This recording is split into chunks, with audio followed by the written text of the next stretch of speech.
เงินเอ้ยไม่ดึงยากดึงตรองดึงกระก็จุกตะนังเมียตะนังประดึงกระก็อ้อยดึงกระก็อ้อยจะเนี่ยยิ่งสลายอ้อยจะเพิ่มประแค่อ้อยจะเจริญอะไรกันเนี่ย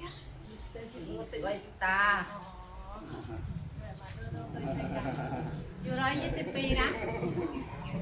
ช่วยตัวเองไม่ได้อยู่เยอะ